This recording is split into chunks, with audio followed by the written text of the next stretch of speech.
Oh, don't worry about it. It's fine. Right, it's going. Okay. Watch your phone. It's done. Redirecting to Facebook Live. Okay. Let's check. Is it up? Yeah, it's there. We're there. We're there. Oh goodness. Let me go in the group then and see if I can get it up. Okay. Watch your phone. It's done. Redirecting to Facebook Live. Okay. So I'm looking to see where to that thing where. Yeah, it's there. We're there. Is it on the three dots or something? So I don't know if you can see it. At the bottom, can you see that little microphone? Yeah. Tap that and it will turn the sound off. Done it. Yeah, got it? Yeah. We are live. We're live on Facebook. Hello, everybody. Hi, everyone. A little bit different today because I'm streaming live via Zoom into the group, which is the first time I've done this. So as in first time I've done it in this group like that. So for me to be able to see comments, I'm watching from my phone to be able to see the comments, because otherwise I can't see the comments through Zoom. So we have got Lynette with us tonight. Hey, everybody. All right. Say hi. So we're going to have a little session. Text. It's really good.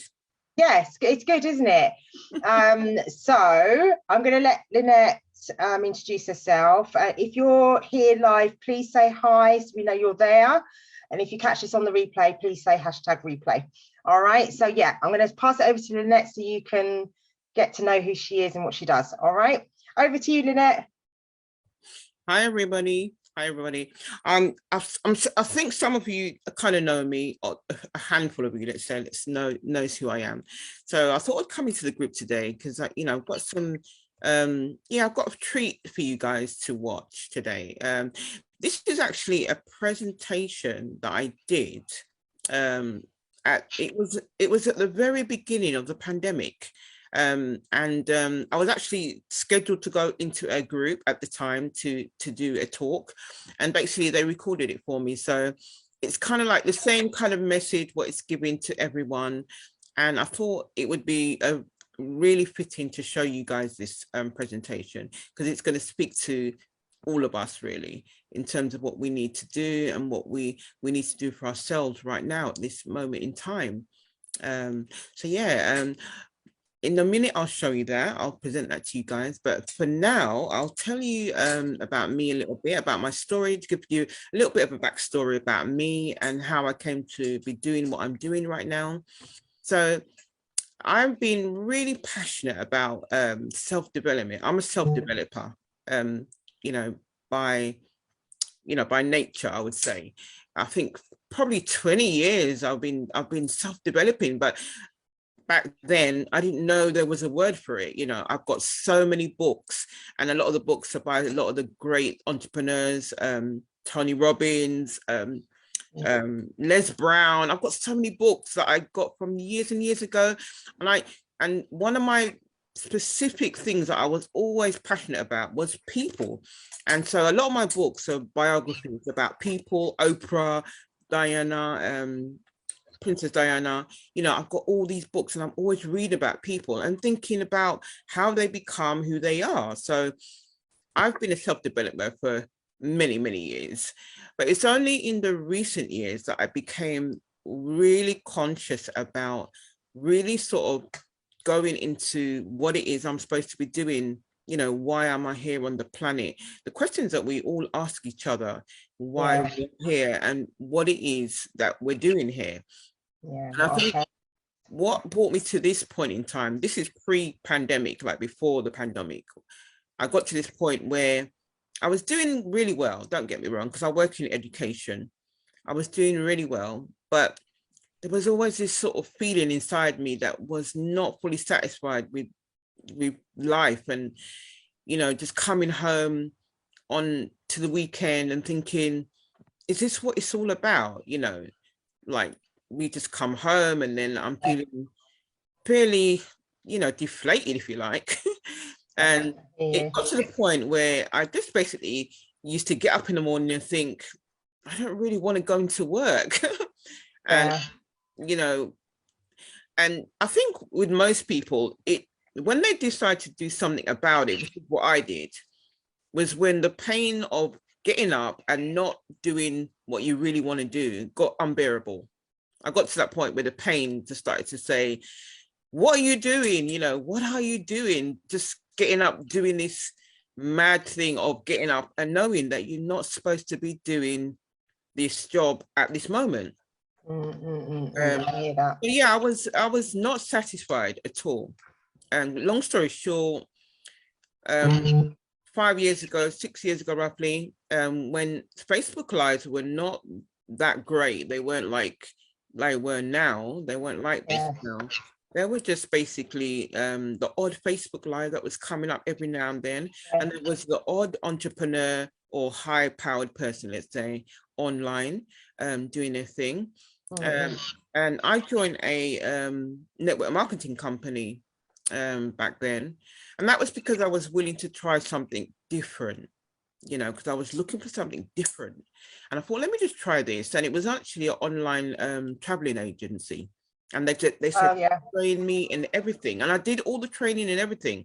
But anyway, one Friday night, I came in, right, I thought, let me just check my back office.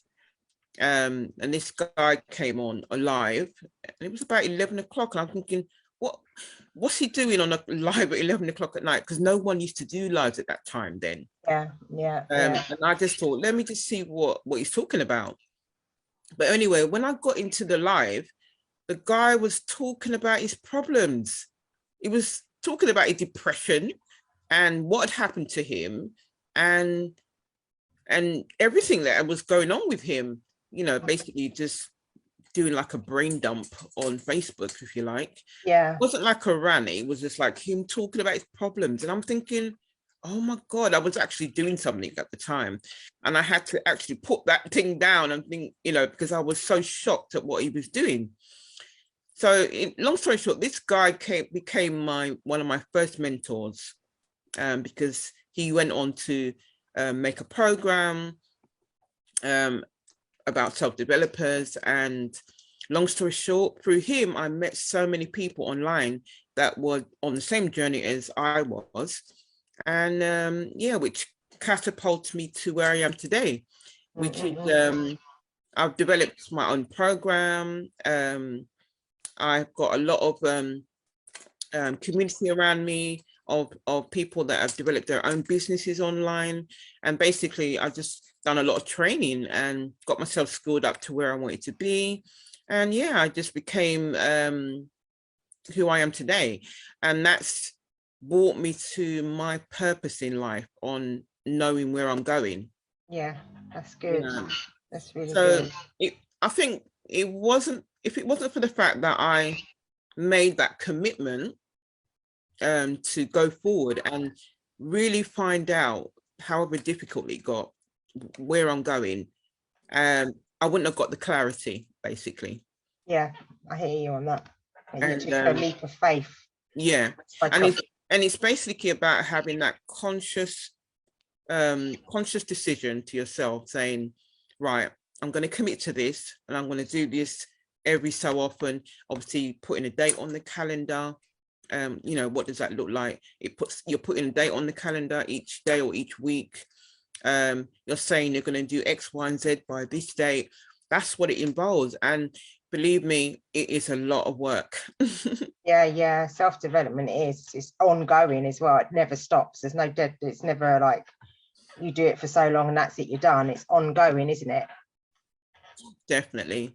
Always there, always going. So we've got a few people on. We've got Karen on. Hey Karen. We've got Karen. We've got Tanisha. Hey Tanisha. Vicky is here. I don't know who else. It says there's people on, but I don't know who you are because I can't see you. I only know Karen and Tanisha and Vicky are here because they've commented, but there's more than. Hey Karen. I'm just gonna look at. So yeah, hey guys, thanks for joining. Thanks for joining us tonight. You're here, say hi, so I can say hi to you back. So what are you doing now, Lynette? Like, what are you doing now? Are you coaching people? What are you doing? I coach people one-to-one. And I'm currently specific, or say that again. You have a specific niche like that you coach people on, or? Yeah, I have a specific niche. Okay. The main thing that I coach people on is image. I would say image consultancy. That's about their image, more to do with their identity. Oh, I see. Okay, yeah. Who they are. Okay, so what does that look like?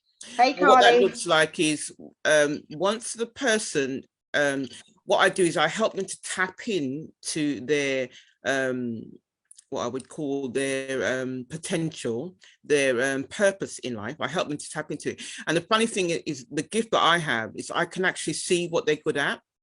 Okay, that's good. Even though they can't see it, I can see it because I can visualize their potential and where they're going. Yeah. Because it's always there on the person. Yeah, okay, yeah. And I could sort of tap into them and help them and guide them to how to make that happen. Right, okay. Which is what I did for myself. That's how I got to where I am, because I tapped into what it is I'm specifically meant to be doing. Right, okay. It's the same method that I'm going to be using on other people. Right, okay, I understand. Yeah, go for it. Hey, Carly. Carly's joined us as well. Hello, everyone. Hello, everyone. So what I'm going to do is I'm going to show this this presentation. I'm going to share my screen in a minute, and basically the presentation is going to take you through a string of thoughts. I call this presentation, what do I call it? Be the boss of your emotion. This is what this is about. And it's just about how you're feeling and how you can kind of tap into that feeling. And it's in a way that you can understand it, you know, taking you on a journey sort of thing. It's only 30 minutes long. And after that, we can talk about what it is you can do to, as I call it, serve yourself right, you know, in terms of what steps you can take. And if anyone's got any questions about that, we can talk about that. And maybe we can do a little sample on Sylvia to figure out. I'm the guinea pig tonight, guys. Karen's saying being an empath helps you to see people's potential. And then she's put, I'm a huge fan of the pause theory. Do you know that theory? I don't think I know that theory. Yeah, that's to do with speaking. Yeah, it's to do with speaking. I know about that. I don't know if I know, maybe I do know about it, but don't know the name of it. Is that where you pause for a second and think? I don't know. Explain this to me, guys.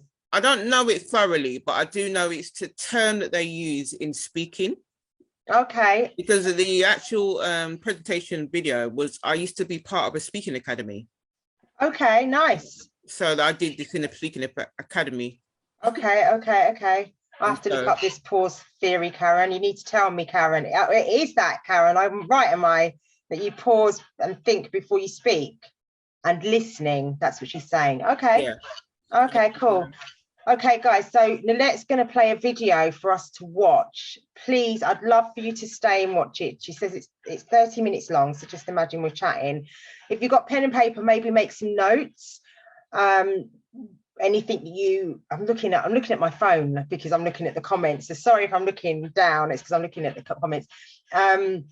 Maybe take some notes and then we can discuss what you took away from the video. I haven't seen the video, so I don't know what's on there. So I'm going to do the same. I've got my notepad here, and I'm going to do the same. If you stay to the very end, I've got special gifts for you as well. Oh, did you hear that, guys? If you stay to the end, there's a gift. I was not aware of this, so you want to stay to the end, yes?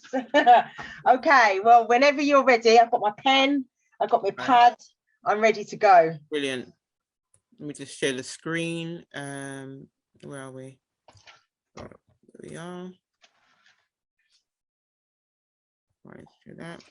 Let me know if you can all see that screen. Can everybody see? Yeah, they can see it. It's up. Yeah, they can see it. Okay. Yeah. Let me start this video. And give me your feedback if you can hear the volume.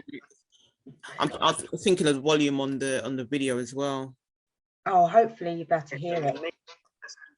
Lynette has been working with our Standout Speakers Academy now for the last 2 years. And the first time I ever saw Lynette speak, she absolutely blew me away. She was talking about how we are the light, and it was like so powerful, and you could just really feel this energy moving through her. And now she's gone on to create her own coaching program, and I'm super blessed to share with you today this presentation.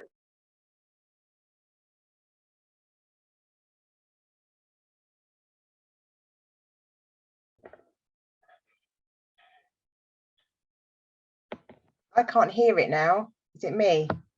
Because you're. Hey, thank you. Let me just pause it a minute. Brilliant. No, that was my fault. That was my.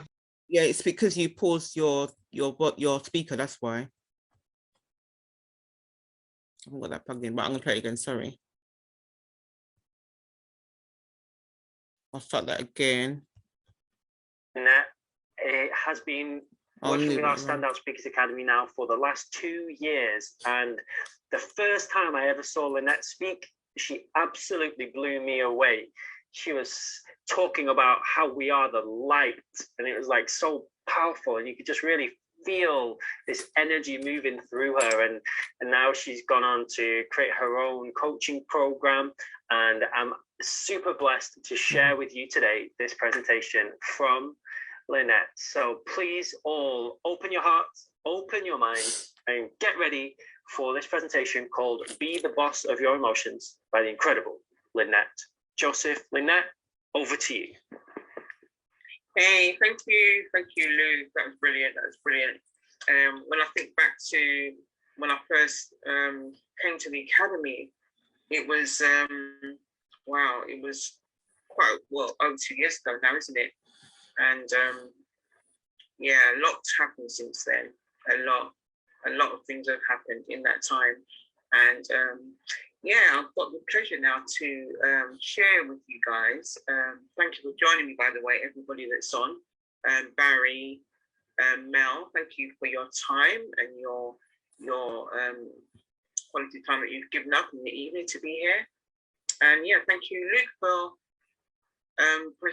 letting me use this platform just to share a bit of what I've been up to in the last few months. But yeah, I'm going to give you a little glimpse of what it means to be the boss of your emotions. And this is my experience and what I have had to do for experience and discover what it's about in terms of being the boss of your emotions, especially now with what's happening in the world. And obviously there are a lot of high emotions at the moment with everything that's changing in the world.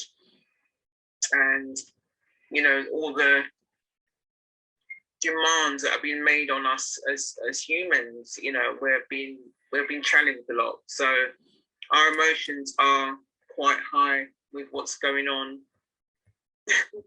I'm just laughing because of my cat. But yeah, let's continue. So let me just share my screen with you guys, and let's get started and get the show on the road. So I'm going to share my screen.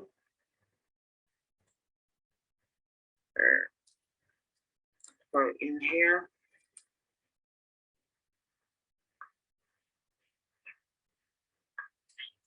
Okay.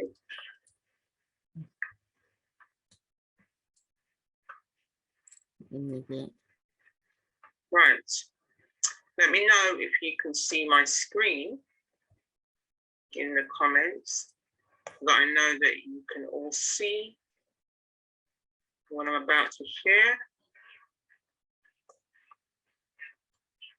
Okay, can you all see my screen? Let me have a look in the comments. Okay.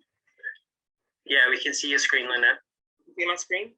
Okay, so we are live talking about my take on what it is about to be the boss of your emotions, and how to activate that way of being in how you kind of govern what happens to you in terms of you not reacting to things. You know, you get to choose how you are in how you're being. So I'm going to give you my way of doing things and how it works. So let's start off with our first slide.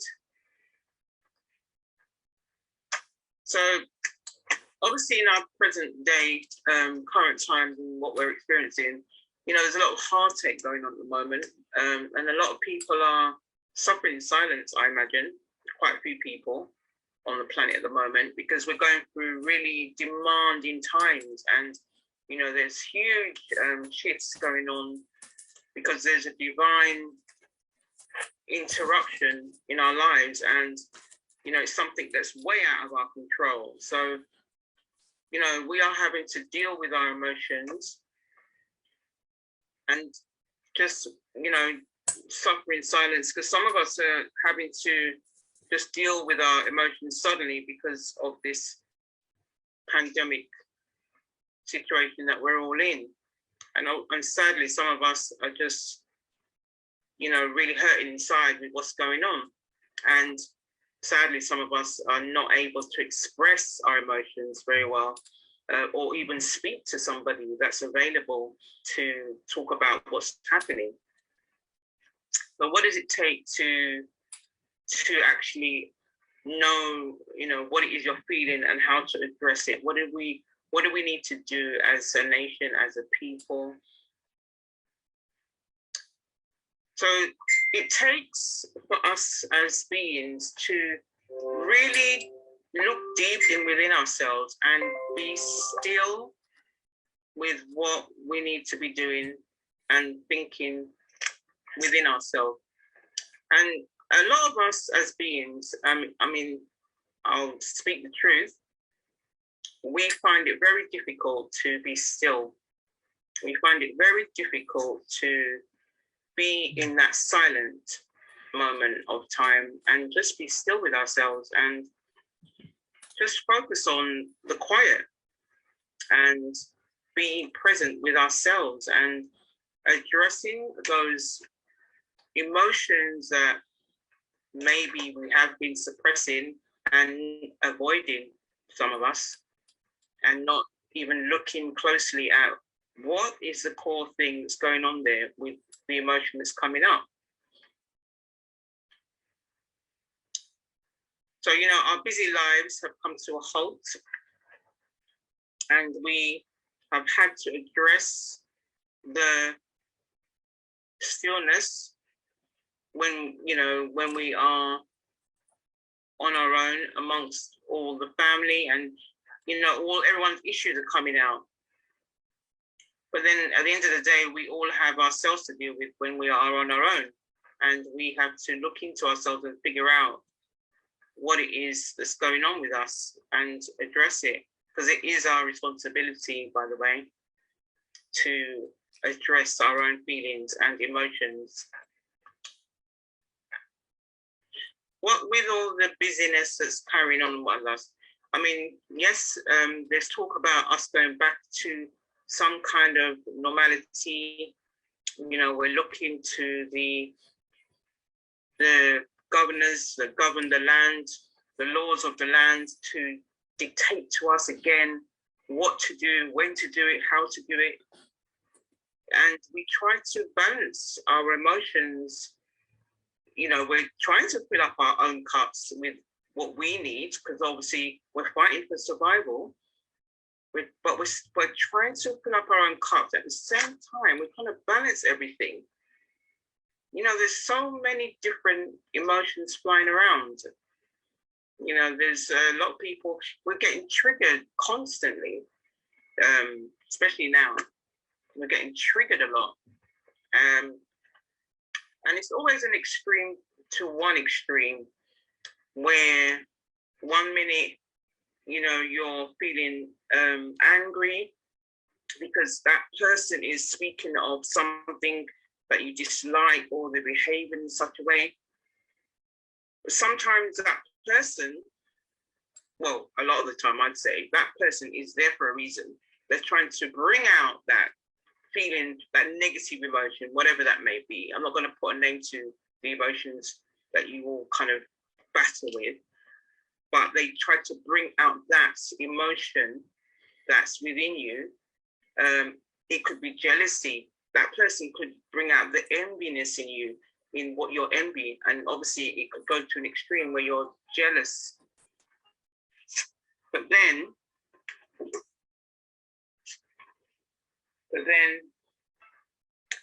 you know, if we do not say to ourselves, why do I feel this jealousy? If we do not address that feeling at that moment, why does this keep coming up? Because it does keep coming up. It keeps reoccurring. And then, unless we address it, it will just keep reoccurring. You know, we are summoned to our home.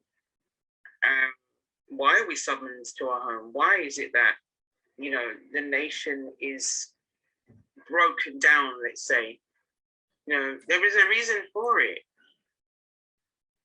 We all know what our hidden feelings are that really cause us pain, and what we need to let go of, you know, what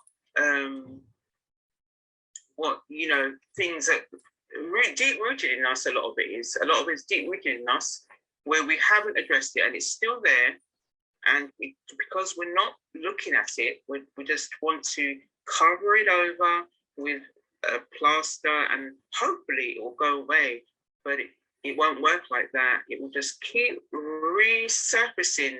Each time you try to cover it over, it will just keep resurfacing. So where are we aiming to go with our feelings? Where are we aiming? We're always aiming for a higher emotion in how we feel. We're always aiming for something higher. We're always aiming the highest emotion, and the most, you know, the highest emotion of all emotions on the planet is love. We're always aiming for love. Because that will solve everything in how we are. Because as long as, you know, we carry around those ill feelings that do not serve us in our bodies, then it will just keep going around in a recurring circle until we pinpoint what it is, why that keeps coming up, and address it. And then we will, you know, grow as a character, because that's all it is. It's these emotions come into play with us because it wants to refine our characters.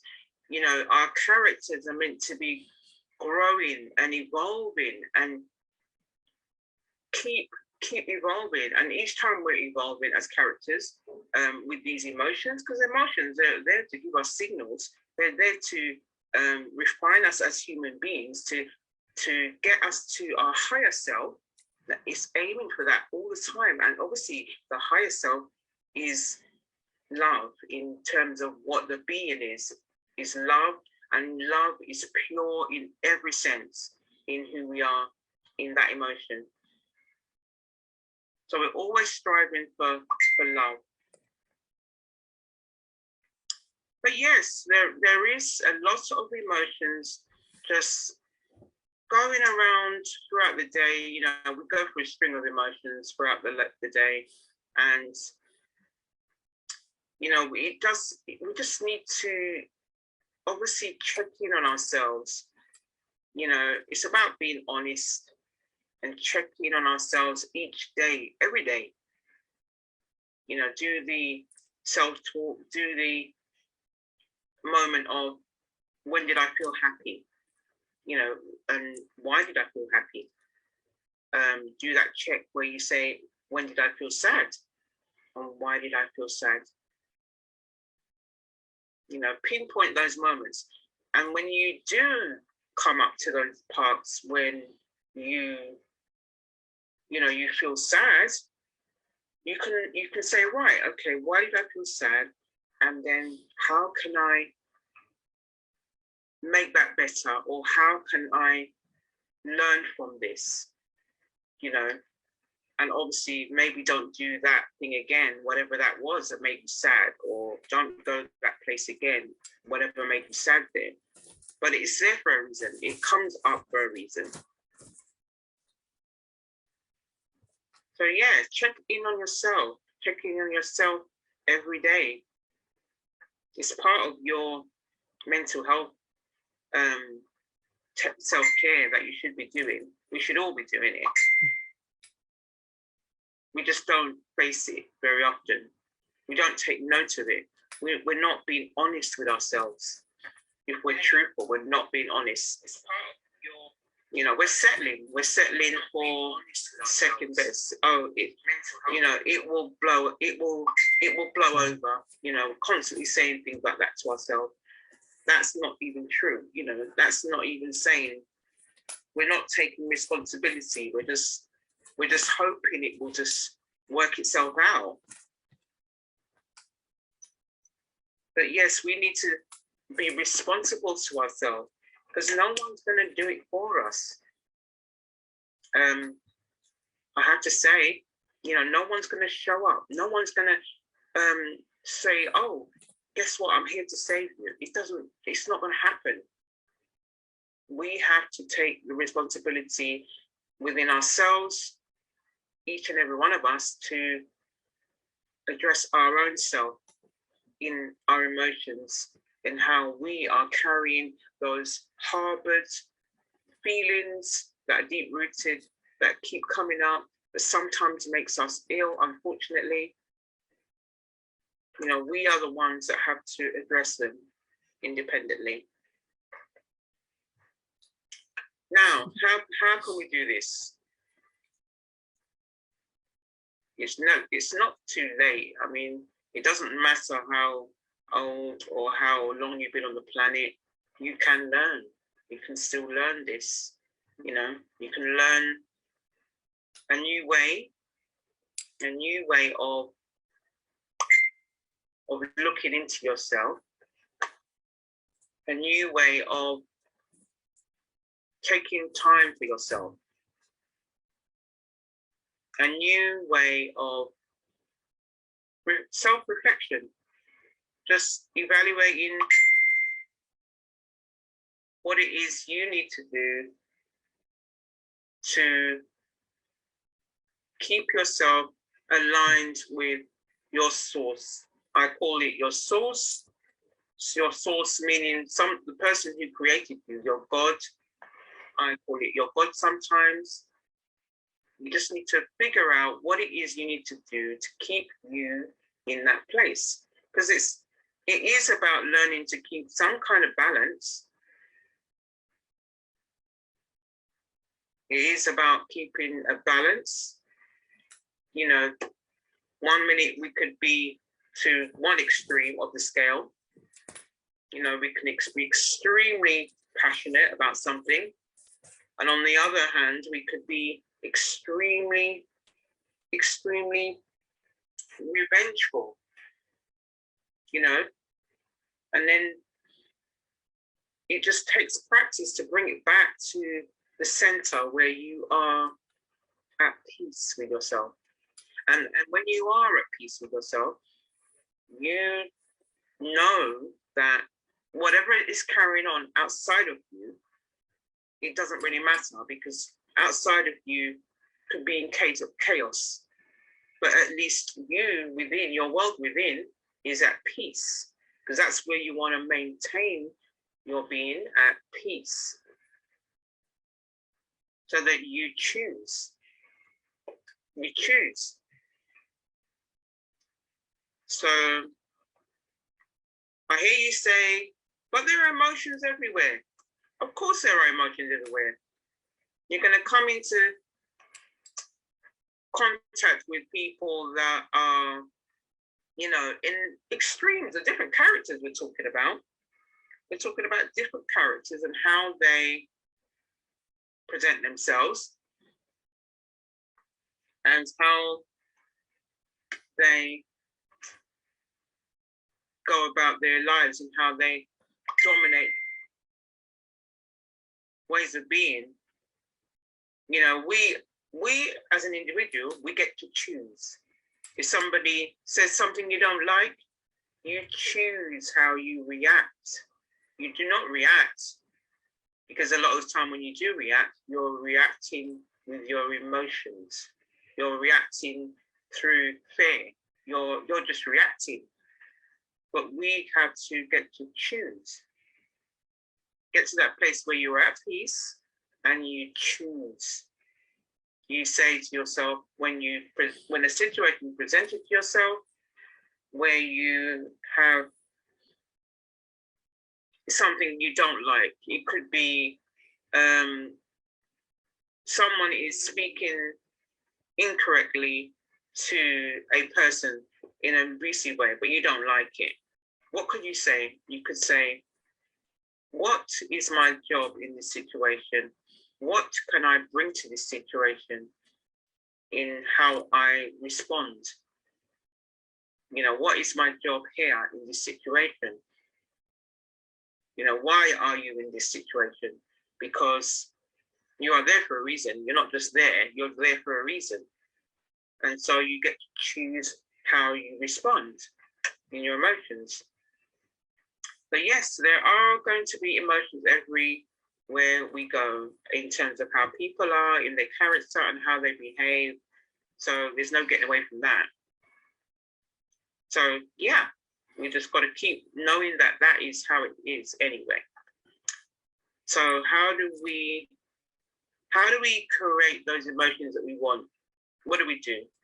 How do we get to that point where we are choosing our emotions and we are making it happen in the way that we want it to happen, and not just reacting to things that are just happening? What do we do? How do we get to that place where we are celebrating and we're feeling in joy and it's just feeling good? We make those things happen, because I can surely tell you, sometimes if you wake up in the morning, I get those days where I wake up in the morning and I don't feel like I want to get up in the morning. I get the odd days like that still. But then I make it happen where I make the emotion, I have to do things in action. It could be that I get out of bed and I go for a quick jog around the block or something like that. I make those emotions. I make myself feel energetic. I make myself feel well within. I make those emotions happen. Because if we're truthful, if we had to rely on our emotions, ask yourself this question: would you do half the things that you're meant to do? No, we wouldn't. Because a lot of us are slaves to our emotions, and we sit with our emotions for some time, some of us. I sat with my emotions for a very long time, where I got really down in myself, and then every day I had those low mood feelings of emotions. And then what happens is I become that depressive emotion. I become that because every day I fell into the habit of being depressive and just feeling like that, and feeding into that feeling of that emotion, just feeding into it. If we had to rely on our emotions, we wouldn't do half the things that we are supposed to do. So we have to create those emotions that we want to happen. If we want to feel in a celebrative mood, we have to create the situation. We have to make it happen for ourselves. Because we have that power within us to imagine something that we have felt joyful in, or imagine a time when we felt that, and make that situation to cross it over into something else and make it happen in that situation again. We have that power. So we have that power to make moments where we can say, yes, now I might be feeling like this. Now I might be feeling a bit low mood. I might be feeling a bit displeased with myself. I might be feeling a bit annoyed with myself. But guess what? I can say to myself, and you can say to yourself, I can look toward the future and I can, you know, wipe the slate clean, reset everything again. Because this pandemic, it is about resetting everything. The pandemic is about resetting everything so that we can look into ourselves and start over. And start the healing process, more to the point. Start the healing process where all those feelings that we've harbored against people for whatever reason, that we can just clear it and let it go and do not sit on those emotions, because they are not going to do us any good, those negative emotions. It will not do us any good. It will only make ill feelings within us. So the main reason why we are going through this, I say, pandemic, is because there are a lot of issues in the world, mainly with us as individuals, and we are all returning. You know, we're having to shed of all of this negative emotion, what has just been harboring us for years and years and years, and we've been carrying it so long that we have just not seen the truth in what really how we're supposed to be living, and we are returning to the purest way of thinking and the purest way of feeling and the purest expression in our being. And that purest expression is love.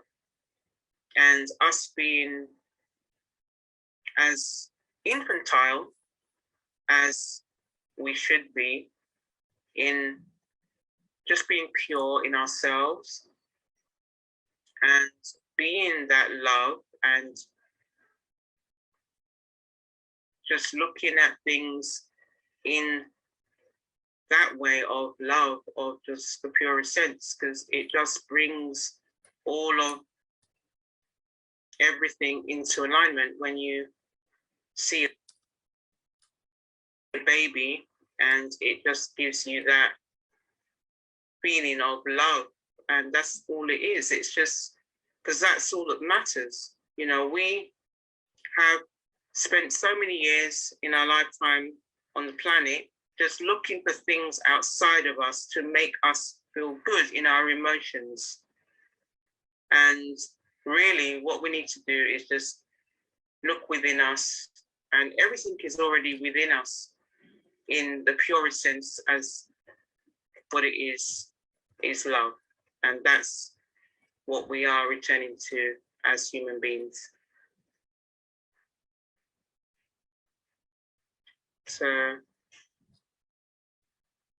thank you very much for watching my presentation, and that is the end of my presentation. So what I would say, I have like a questionnaire form that I would like to share with you all. I'll put the link in the comments, and I'm doing a current study program at the moment, and I just would like some feedback from you guys that are on the live, and so I will share the link in the comments. And thank you for your time, and thank you for listening to me. And if you do want to know more about my events and common events that I will be putting on, and campaigns that I will be doing, and projects, please do look me up on Facebook. And I'm also, my email is heavenandback2016@gmail.com. Thank you for listening to my live. My name is Lynette Joseph, and I am the creator of life. Thank you.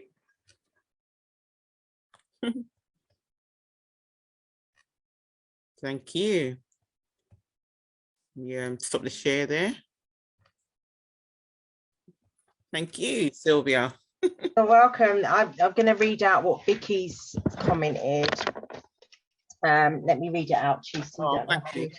Okay, so Vicky has said, let me just scroll back. So Vicky commented and she said, as I was growing up, I became a master of locking away my emotions. Even through hard family times, I kept myself together when the whole family was falling apart. I found recently when my marriage fell apart, it was like a lid was opened and I couldn't keep emotions down. Because I was not used to the emotions being unlocked, I kept having outbursts out of the blue, or when I was having a drink, I couldn't stop letting out my emotions inappropriately. I wanted the old, cold, unemotional person again. I am in a much better, well, she's in a much better place now and only have my family and very good people surrounding me. That's what Vicky has said. Wow.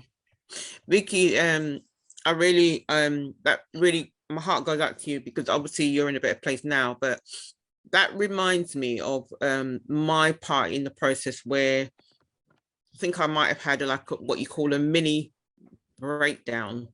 And I can relate. And I kind of I wrote this down. I've got the journals about it, but it's like you're an open wound. That's how I describe it. It's like you feel like you're just bleeding from everywhere. Yeah. Uncontrollable. So like I can relate to that, Vicky, because every now and then you probably having outbursts of tears for whatever reason, because you're so vulnerable. Yeah. Yeah, absolutely. And it's just the emotions that are coming up. That's what it is. All the emotions that you suppressed for all that time, or, you know, put a lid on or ignored it, it's all coming up. Just coming out, yeah. Yeah. Yeah, I hear that. And that's why they say a good cry is a good thing. Yes. Yeah, I hear that. And let it all out. Just checking if anyone else. Karen says thank you. I'm glad to hear that you're in a better place, Vicky. Let us know how you got through that. Yeah, Vicky, if you want to share how you got through that, please do share in the comments how you healed yourself. Tanisha says thank you. Karen says thank you. I'm just checking I haven't missed anybody else's comment. No, I don't think so. Yeah. No, you're right. 100%, but everybody's enjoyed watching that. So if anyone's got any further comments, let me know what thoughts you had whilst watching the presentation. Let me know what came up, what thoughts came through your mind. Maybe there were some experiences that came through to watching the presentation. What about you, Sylvia? What came up for you? I know you were taking a little bit of notes there. No, sorry. No, it's you're right in what you're saying, and it just kind of made me think I'm on the right path with my own personal development. Like every time I speak to somebody like yourself, and when I spoke to Monica last week, and it just makes me realize I'm on the right path. And when I look back to where I was to where I am now, it's like, wow, like wish I'd known all of this before, or had let go before. But obviously there's a reason why I didn't, and I wouldn't have experienced all the things that I've experienced in between then and now, right? But like with the whole, like Vicky, like I can totally relate. And people used to call me a cold fish because I didn't show emotion. Like I used, you know, I found it very difficult to cry because I taught myself not to. I taught myself not to show. It didn't matter how much I might be hurting. I taught myself that so many years. What belief was going on then? In other words, what was it you believed why you weren't allowed to cry? It's really difficult because for me, Karen saying timing, Sylvia, you have to be open to challenge and growth. Absolutely, it is timing. And I think we could be all night, because I think mine goes back deep from childhood. Yeah. You know, so like and Lynette, you might relate, because we're both Black women. So for me, it was always like Black wasn't a good thing when I was growing up. It really wasn't a good thing. Like Black was ugly, Black was this, Black was that. So I learned, instead of getting upset over that, to shut up and say nothing, and not to feel anything, and not to cry, and all of those things. I said, I mean, there's lots of things I could say, but it stems from that, and I grew in that. So then when I got older and started having relationships with guys that might hurt me, I showed no emotion, because I'd already taught myself that from other things, and that just grew stronger and stronger and stronger and stronger. So then when I got to my later years of having my marriage breakdown, I didn't cry for a long time. Like, it was like Vicky said, I was completely closed off. And it wasn't, I mean, me and my ex-husband separated in 2010, and I was heavily pregnant with my youngest. So he left in the October, and I had my youngest in the December. Yeah. And there was so much going on. Like, I was losing my home, I was losing everything. That was a huge emotional time for you, wasn't it? Yeah, it really was. But I didn't, I continued on. I just worked more. I did whatever I could to keep myself busy. It wasn't until 2016 that I had my mini big breakdown, I'd say. It wasn't ever diagnosed. I didn't go and see anybody for it, but I know it was a breakdown. So, you know, 6 years later was when I had my breakdown, and like Vicky said, everything just came out, like, and from every hole in my body, like, it was just uncontrollable, and I just like didn't know what to do with it, didn't know how to cope with it. And I feel like the people that may have been in my life at that point, I feel like I became what I call an energy vampire. I was just miserable all the time, and moaning all the time, and pity all the time, and like, that's all, everything that came out of my mouth was just negative and sad. Like, even, you know, Facebook throws up memories. I've looked at some old memories from back in that time, and I was like, oh my God, did I put that on my Facebook? Did I say that? Like, but that's where I was at the time, right? So seeing that today, and seeing what Vicky is saying as well, it's like, yeah, I totally relate. I'm not there now. I'm way far away from that now. And of course I can see from what you're saying, you're a totally different person to that person back then. Totally different person, really, really. And if I need to cry, it's not often I need to cry, but if I need to cry, then I will just do it. I will just do it now, because I know, I think Karen commented saying, you know, crying is cleansing.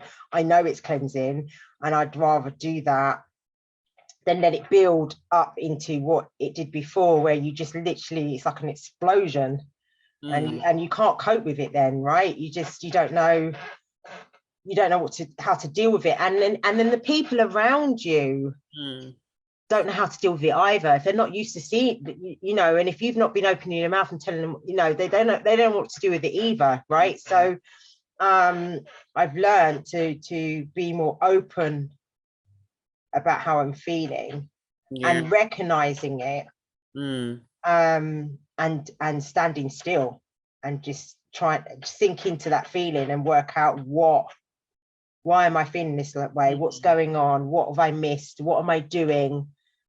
Like, why this is going, and try and figure it out, rather than just keep going and going and going and going. Yeah, and that's really good, because obviously I would say that was probably your pivoting moment, where the universe was really trying to basically gave you a nod.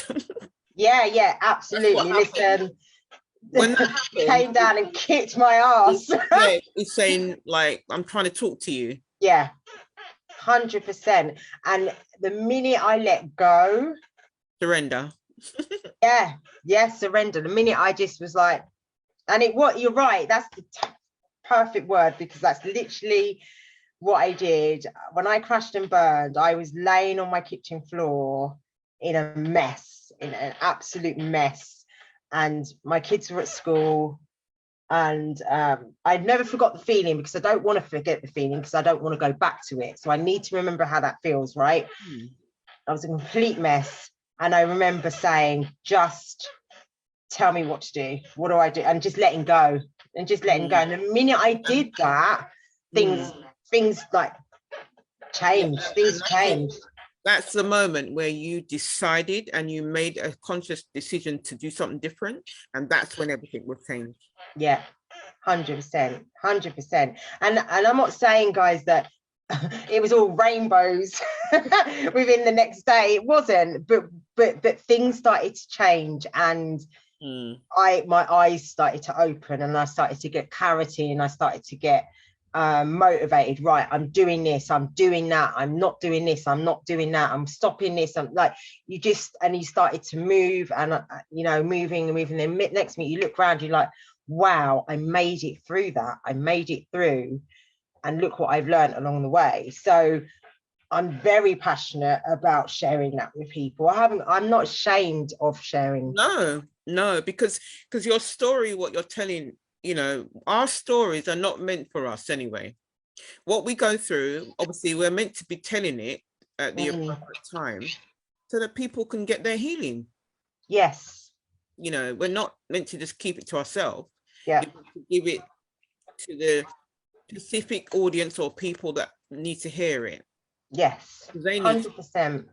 Because there's someone out there might not even know who they are, that needs to hear what you're saying, and it may prevent them from taking those steps, or if they're already in it, it might help them to get out of it quicker. That's why I always try to encourage you guys, like, share your journeys. Like, don't be embarrassed about what you've been through, because you don't know how you're helping somebody else. It could be something really, really small, like but you don't know how that could be a massive thing for somebody else that may need it at that very time.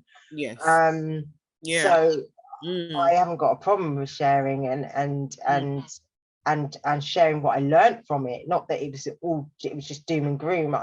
I learned so much from it. It was the best thing to have happened to me, was having that breakdown. Yeah. And that might sound crazy to some people, but it was honest to God, it was the best thing that could have ever happened to me. I can believe it, because obviously, like you said, like I said, from what you you sounded like what you were like back then. You're nowhere near that now. Like, you're completely different. Yeah, completely different. Completely. I was miserable. Don't get wrong, I was still smiling, but I was miserable. I was so miserable. Let me see if anybody's saying anything. There's some comments here. Okay. Time is that you have to be open to change. Yep. I'm so sad you were made to feel that way. Oh, bless you, Karen. I know, but the joys of growing up with dark skin, mate. It's a struggle. Struggle never ends. Hey, Serge. But that taught you the strength to be able to grow to the person you are today. 100%, Karen. Yeah, 100%. Vicky, I think I started being at peace in my mind when I told myself I'm just being stupid and acting like a victim. I joined. Oh my God, so it's only recent. I joined the Unique Ladies, that meaning myself and my girls. She's not a presenter, but she's got involved with us. Right, yeah. And they helped me build up my confidence again. Okay, so now I'm crying. Oh, Vicky, now I'm crying at really silly programs on the TV, but I can live without that. Bless her. So that's only recent. Oh, Vicky, that really warms my heart. She's a real empath like me. I mean, I cry at movies. I mean, my favorite movie actually is Braveheart. Oh, I love Braveheart. All I over love the place with that Braveheart. one. Yeah, Braveheart. I love that. Who else is saying? Oh, Tanisha said Kleenex will make a something. bucket out of me. Kleenex. Tanisha's saying, I relate to Vicky and Sylvia's through experience from childhood and early adulthood. It was easier to shut down, listen to this live, and my personal development journey that's still ongoing, that I am in a better place and things are steadily changing for the better. It's definitely timing, nothing before it's time. 100% Tanisha. 100%. That's what Tanisha's saying. It is about timing, and it'll happen when it's meant to happen. Yeah, because you won't. Sometimes, obviously, you get the what I call the knocks on the journey when you have, you know, those traumatic times. But what happens is not all the time you're ready to receive it, and then you'll just keep going on ignoring it until one day, like you say, it will happen in a big way, and there's no getting out of it after that. Yeah. And Karen says, and you have to be open. You do have to be open. I agree with that, Karen, because you can have that breakdown if that's what it is meant for you, and get up and go and do exactly the same thing you were doing before, and you're just going to go round in another circle. You might be another 10 years in whatever it is, and you'll come back to that same point where you'll have another breakdown. Yeah, So I call that self-torture. I call that denial, because that's right. It's saying, I know the truth, but I'm going to ignore it anyway. Yeah, you're right. And that's like causing yourself even more pain. Yes. Yeah. I can't imagine. And that's and it's fear, isn't it? Because like I'm going to use an example of people that are in like abused relationships, whether it's physical or mental abuse, right? They go around in a circle, don't they? And us on the outside is, why are you in it? Get out. Why are you doing this? They're hurting you. And they keep going around in a circle. Oh yeah, I'm gonna go, and then they don't. Then I'm gonna go, and you know, something really bad happens, and they leave for a day, a week, a month, and then they go back again. And you're like, what are you doing? You're just gonna go back around that circle. That's because there's that codependent thing going on. That's why. And I think that's the same with situations in your life. You know what it is. You know whether it's good or bad. You'd rather that than step into the unknown and being open to. Yeah, because it's that fear of being on your own, vulnerable, and having to start again. Maybe I had to make a decision like that years and years ago when my son was a baby, actually. Okay. What it was, I had a friend that she had children that were slightly older than mine. My son, and I used to babysit her children when she started working. My son was a baby then, but I used to babysit her children because she went out to work. Anyway, long story short, her partner was an abuser, and what he used to do was he used to talk down to his children, her children, just basically say horrible things about them in front of them. And I remember saying to my friend, are you going to allow him to talk to your children like that? Yeah. Obviously, my son was a baby then. And obviously, she weren't really responding. She didn't really know what to do. But in my mind, I thought, my son's a baby and he's going to be listening to all of that when I'm bringing him around there. Do you see what I mean? I had to make a really hard decision to not be around her. Yeah. If he was going to be there and my son's there, my son's going to pick up on it. Yeah. That was an easy decision to make, but it's a hard decision for them. I can understand, because my friend was she was reliant on the money that he was giving her to support her and the children. I've had a friend who's like that, not so long ago, quite recent, and for years been saying, get out. She's finally done it. But that's the thing, isn't it? Like what Karen's saying, you have to be open to change. Because yes, it's really scary, because you're like, well, if I'm completely dependent on this person that you know, financially, whatever, how am I going to survive on your own? But not until you make that step of, I'm going to do it, then the answers will come. But the answers can't come until you make that step. I know. And that's what's hard for all of us.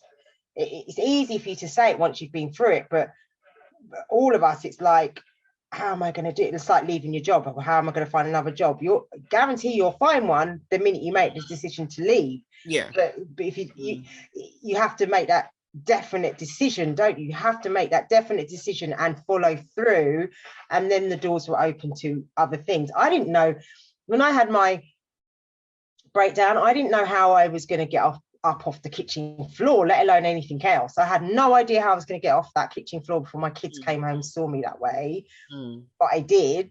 I had no idea how I'd quit every single job I had. I'd quit. I had no income. Anything I had was unique, but I wasn't working. I wasn't really working it, so I wasn't earning anything from it. Right. I wasn't doing anything with it, right? It was there, but I wasn't doing anything with it. Yeah. I didn't know how I was gonna pay the mountain of red letters that I had, or how I you know, my car had just been repossessed that day. I didn't know how I was gonna get another car. I didn't know any of these things, but I just had to stand up and say, I'm here, I'm listening. What do you need to do? And it all fell into place. I got given a car. Like, not in a million years would I have been able to say it in that moment. That's all right, someone will give me a car. But that's exactly what happened. I got given a car out of nowhere. Wow. You know, things started to come in because I just let it go. I just let it go and was just like, yeah. Especially when things are out of your control, you just got to let it go. Yeah. There's no point trying to battle it. Like you were saying about the pandemic, use that as a things outside of us. It's outside of us. There's nothing we can do about it, right? So all you can do is live your life the best way that you can. That's it. There's no point moaning about it, stressing about it, or any of these things. We're only human. We are going to moan and bitch about things. I get it, but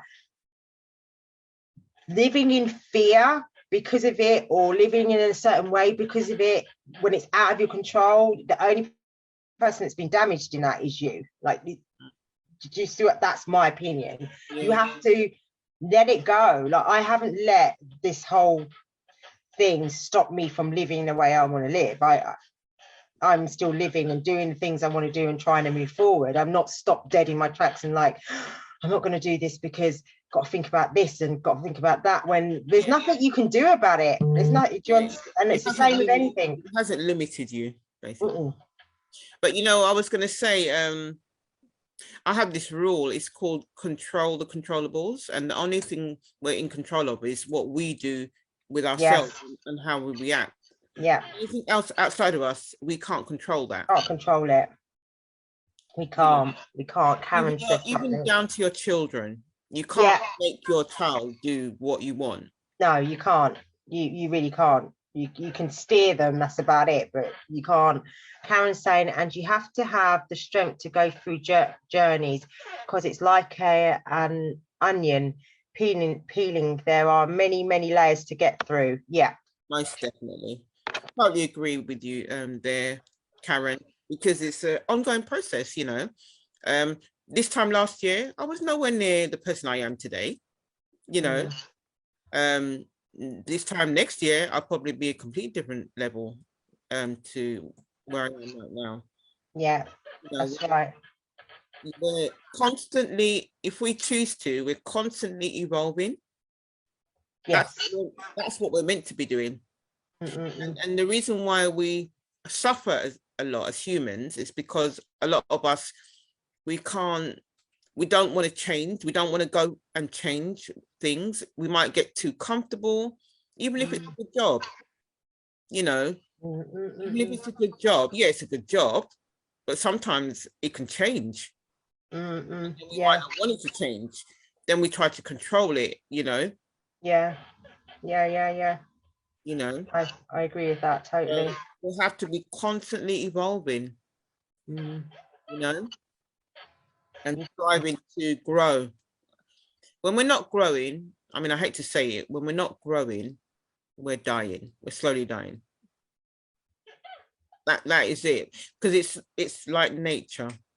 If we're not growing, if that plant's not growing, it's going to die. That's very true, actually, and it's a very good way of putting it. That's really true. And is it Albert Einstein that says that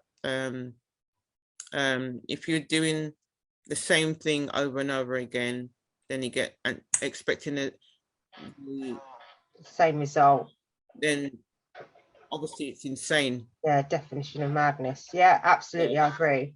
Yeah, I agree. But why do people not do it? It's fear. Bottom line, when you strip everything away, it always comes back to fear. Yeah, that fear is because I do truly believe that, like I said in the presentation, I do believe that we are going back to what we really truly are. And so we've forgotten, as people, we've forgotten who we are. And the stripping away is going back to our purest form of who we are. Yeah. So that fear of, we don't know who we are, because I am this person today, tomorrow I could be something else.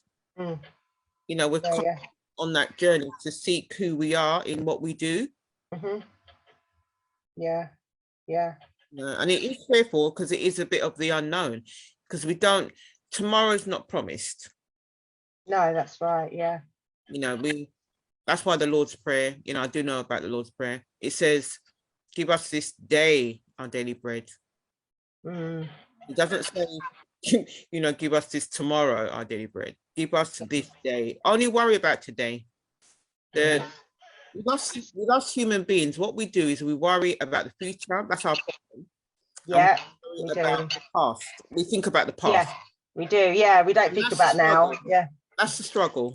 When we don't think about right now, what we're doing, being present with this moment, and we start thinking about the future. Yes, we can have an idea of the future. There's nothing wrong with that. But when you start, like you keep saying, Sylvia, when you start thinking about the present and what you're doing right now, and you say, right, what's the next step from what I'm doing right now? And you're present in that moment, then you take that step, and then you're present in that moment of that next step. And that's when things start to open up. Yes, absolutely. Well enough. No, 100%. You're 100% right. I would agree with that. Like me getting up off the floor, that was my first step. Then do you understand? I didn't think about what am I going to do next week? What am I going to do? I just controlled what I could control in that moment. And then the next day it was like, what am I going to do today? What can I control or sort out, whatever it is today? Yeah. And then step by step by step. And then before you know it, you look back a few weeks have gone by, a few months have gone by, and you're like, wow, I've done that. But you haven't necessarily planned it that way. You've just taken it day by day in the moment. But you're right, we do fast track ahead or fast track backwards, which stops us from doing what we need to do today. 100%. That's definitely, most definitely. So how did I'm trying to think how I kind of got to where I am. So I think when the pivoting moment, when I think back, when my son was younger, we had a few problems when my son was at school, like really dramatic problems. I had problems with my son's school and everything as a lone parent. But anyway, what did I do? I remember thinking things like, okay, what can I control in this situation? Because obviously I had the authorities against me and everything. Wow. And I thought to myself, right, I'm just going to have to shut out all the noise. I'm talking about the other parents that were bullying me. Yeah. And waiting outside the school for me all the time and all this kind of thing. I had to shut out all of that and basically just focus on my son and do what's best for him. And obviously ignore the authorities because they were using bully tactics against me a lot. And I thought, no way, I'm not listening to them because they did not bring my son into this world. I did. Yeah, 100%. God gave my son to me, not them. You know, right. Yes, I had issues myself. I admit I had my own issues. And yes, that could have been the universe just saying to me, you need to fix up as a mother, this and that, this and that. Do you know what I mean? Yeah, yeah. I started to up my game as a parent and basically stood against the authorities and did what I had to do. If I had listened to the authorities, my son would no way have got a degree. He would no way have got to where he has. He would have been in a preschool. It was hard. It was tough. And I wouldn't say I did it on my own. I followed what my intuition, what God was telling me to do. Yeah. Well done. Good for you. It was a hard battle. But you see what I'm saying? Like, you made that choice. Somebody else would have given into the fear of standing up to the authorities, would have given into the fear of not knowing what the outcome was going to be. If I do that, what does that mean? It would have given up and just been like, you know what, I'm just going to go with what the authorities are telling me or what the other mums are telling me. And that could have been the worst decision for them. Like, you don't know. That's what I'm saying. Like, it takes a lot of strength to really listen to your own intuition and trust it. It takes a lot of strength. It doesn't matter who you are. It takes a lot of strength, because human nature, the way we've been conditioned, is to take outside advice, isn't it, rather than listen to your own gut and what it's telling you. And every time I don't listen to my intuition, I guarantee I mess up. No matter what it is, I guarantee I make a mistake in whatever it is. And you know why? Because your soul knows the truth. Your soul knows the truth. 100%. But it's not, we know it's not easy. It's not easy to and I'm not saying I'm perfect at it, because I'm not. Like, there's a lot of things I struggle with. I'm not perfect either. I'm not perfect. I'll be the first to admit that I messed up. Yeah, same. And first to admit, I've got fears. There's things I don't do purely out of fear of what people will think of me or what people will say, or I still have those. I just have to push through it like everybody else. Do you understand what I mean? Yeah, I mean, I think when it comes to that, you know, what people think of me, I mean, I'm coming from a place of when I was, you know, a child, where, you know, I was rejected from a very young age. So, you know, I had a lot of trust issues, you could say. Yes, yeah, that's understandable. So when it comes to what people think of me, it doesn't matter. Doesn't matter, yeah. At the end of the day, that those people that reject me, some of them I have to thank them anyway. Yeah, innit? Bye. I can explain that, but some of them I have to thank. But as well, they don't pay my bills. Yeah.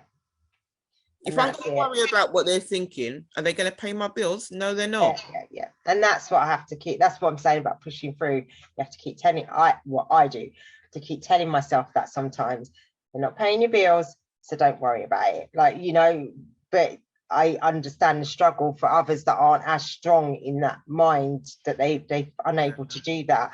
I do understand those struggles as well, because I know that there's a lot of influences around people as well, like obviously family influence, partners influence, you know. There's a lot. Yeah, absolutely, 100%. I agree. Anyone want to add anything? Yeah. Feel free to see if I've missed anything. Vicky said, you're right, tomorrow is not promised, we have to live each day to the most. Absolutely. Karen is saying, and you have to have the strength to go through the journey, because it's like, oh no, we said that, didn't we? It's like an onion peeling away many layers. Yeah, we said that. Monica, she was on last week. Monica. Yeah, Monica, intuition is trust. Absolutely. Control is suffering. I like the way you put that, Monica. Human brain is designed to control out of fear. Yes. We want to control things so that we can stay in the comfort zone. That is fear talking. The inability to control is what causes suffering. Yep. That's what Monica said. Yeah. Inability to control causes suffering. That is fear talking. The inability to control causes suffering. It depends on whether you agree to, you know, surrendering to the power that's higher than you, you know. Because if you don't control, if you stop controlling by surrendering, then obviously the next thing is to choose. You know, you have to make a decision, obviously, like you did, Sylvia. Yeah. The next thing is to choose, decide. Yeah. You know. Oh, what she's just clarifying, what she's saying is when you are trying to control, that's where the suffering is coming in. You must not control. Yes. That's what she's saying. Yeah, I get that. I get it. Yeah. Yeah, 100%. It really is. Karen says, seek the clarity of your convictions and stop paying homage to doubt. Yeah. I like that one. I like that, Karen. Very good. Nice words. Yeah, very good. I'll use an example. Monica knows about this because I shared it with her. So, like, because of everything that happened to me in the past, my credit rating has always been rubbish, right?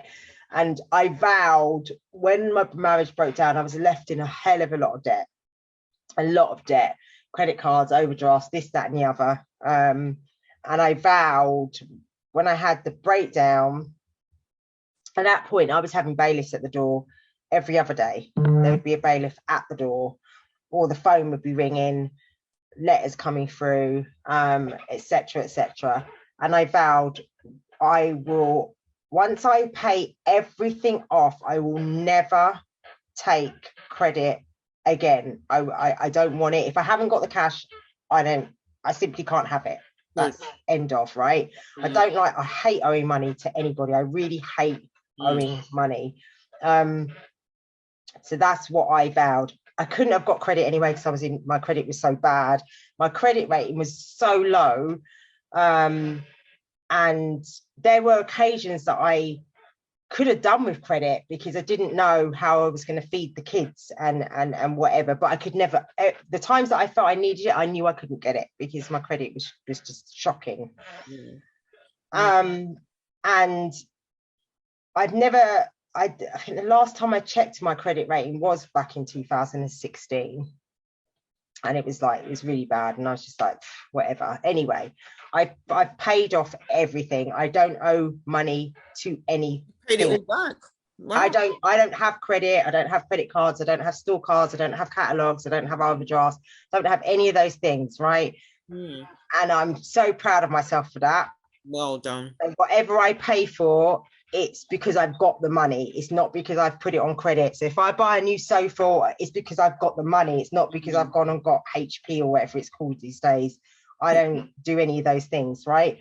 But I recently wanted to pay for something that I don't have the money for. And I just thought, you know what, I wonder what, I'm just going to have a look at my credit rating because friends over the years kept saying to me, you know, you should get a credit card because it boosts your credit rating, which, you know, you need to have credit to get credit, which I don't know about anyone else. I think our whole system is a mess because I don't. Why do you? I don't know if I agree with that. Yeah, exactly. Why should you need to have credit to get credit? Right, and that's how they promote it. But yes, exactly. Just to put you in debt and everyone's celebrating. I just got a 50 grand loan. I'm thinking about the young people when they say that. That's right. You've got all these young kids going out and getting loans for their college, uni, whatever, and in debt for the rest of their life. And you know, all they're doing is working to pay off the debt for years and years and years instead of being out there enjoying themselves with the money that they earn. I say, parents, wise up with that one. Yeah, man. College money from now. Yeah, absolutely. I don't want my children to start their adult life in debt. Like, no, I'm sorry. So, you know, it's crazy. I mean, mortgages, having a mortgage is a little bit different. You know, it's a house you've got, it's a little bit different, but store cards, catalogs, getting things on HP. This is just my opinion. I'm not trying to offend anybody here. It's just my opinion. Starting your adult life with all of that, you can take you years to pay it off. It, you know, just takes a little bit of a dip in your life, something going wrong, lose your job or whatever, and everything can quickly spiral out of control. No, it's not a good look, really.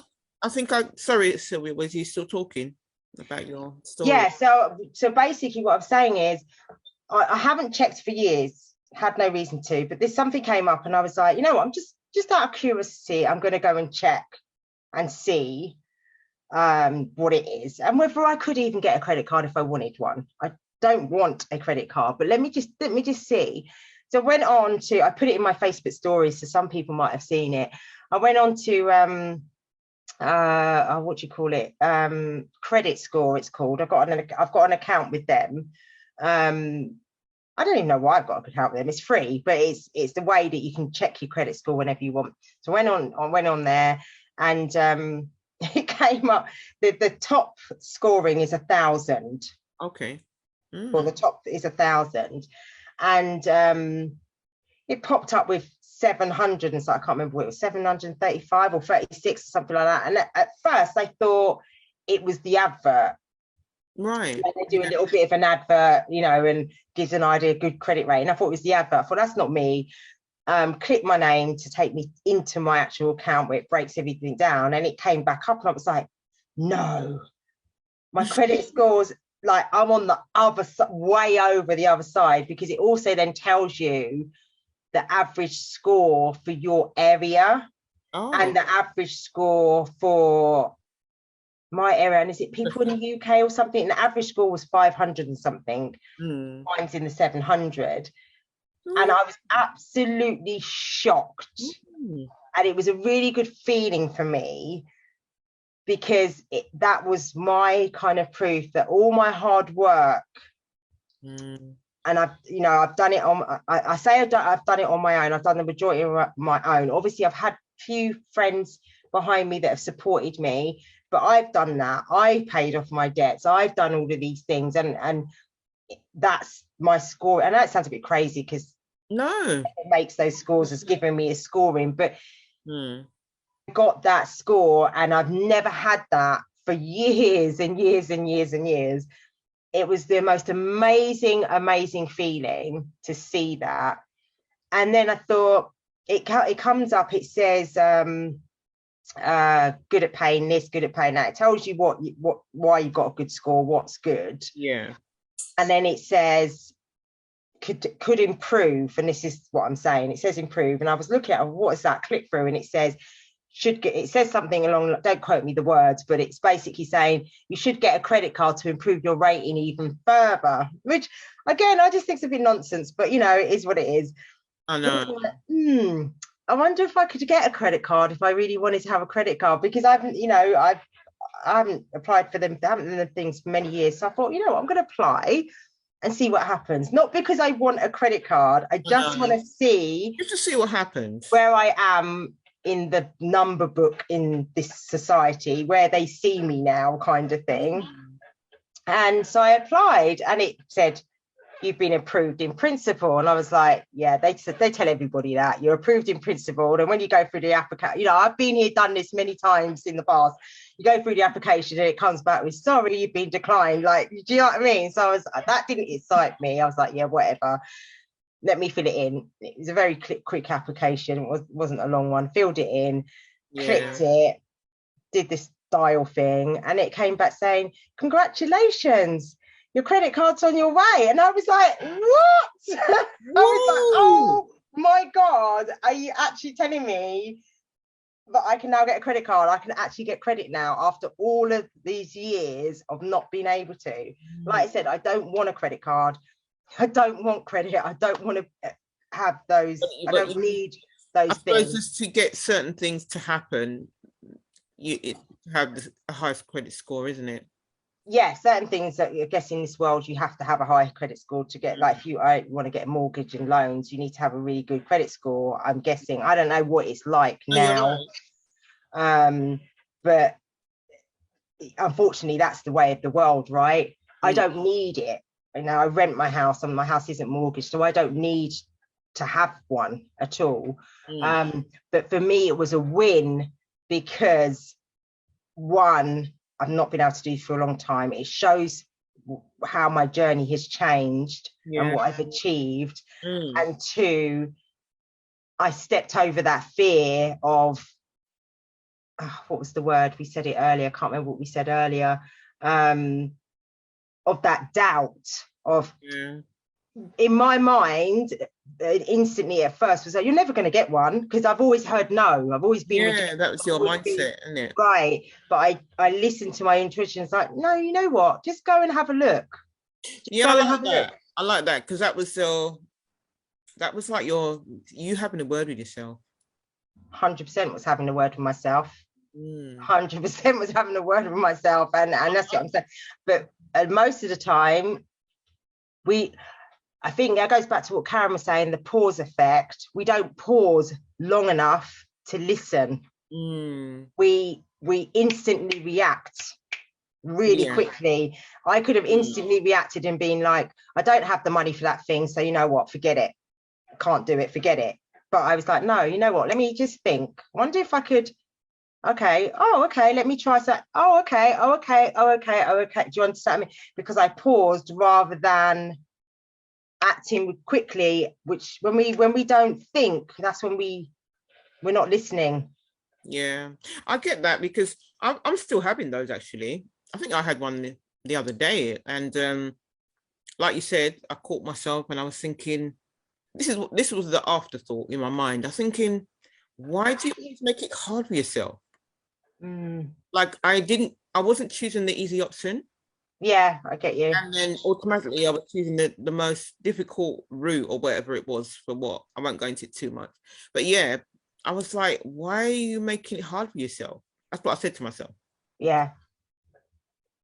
We have to say those things sometimes, I think. Let me see what the let's have a look. There's some comments here.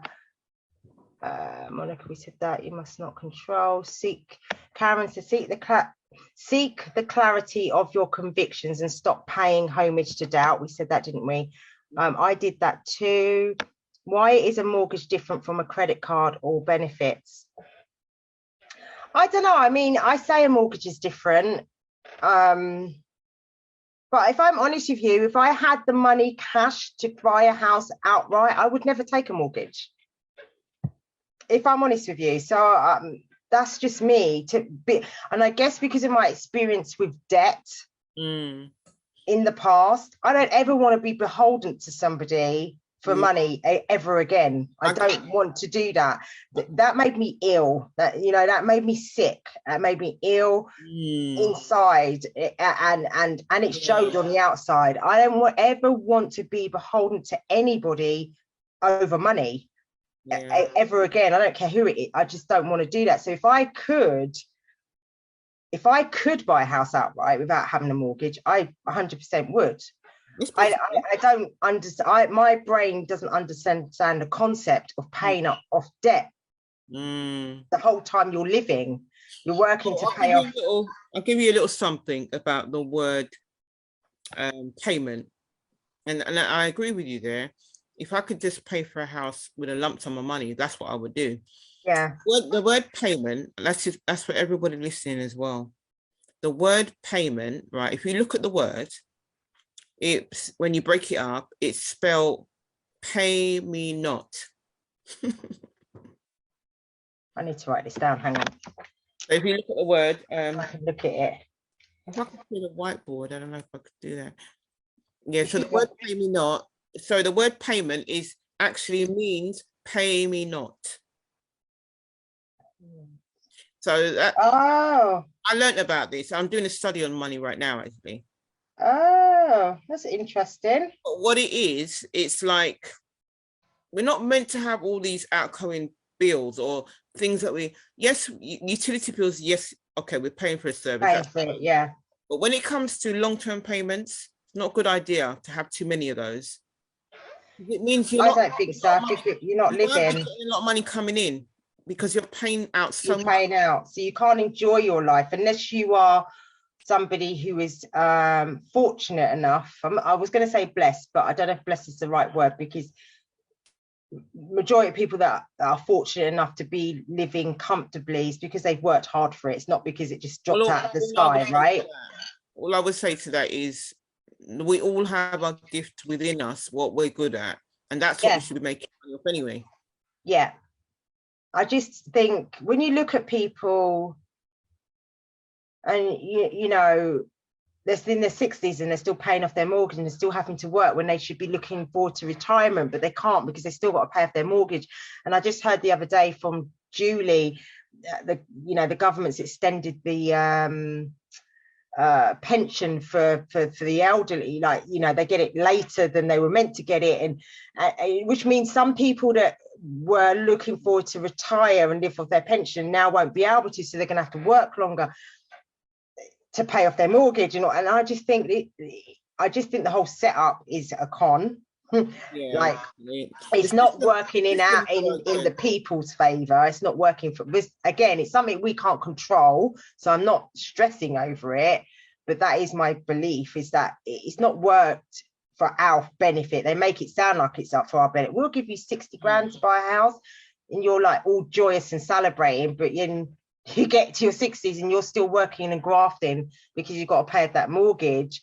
And if you miss a few payments, they're ready to take it off you like that, and you lose everything. It's an unfair setup, in my opinion. That's just me.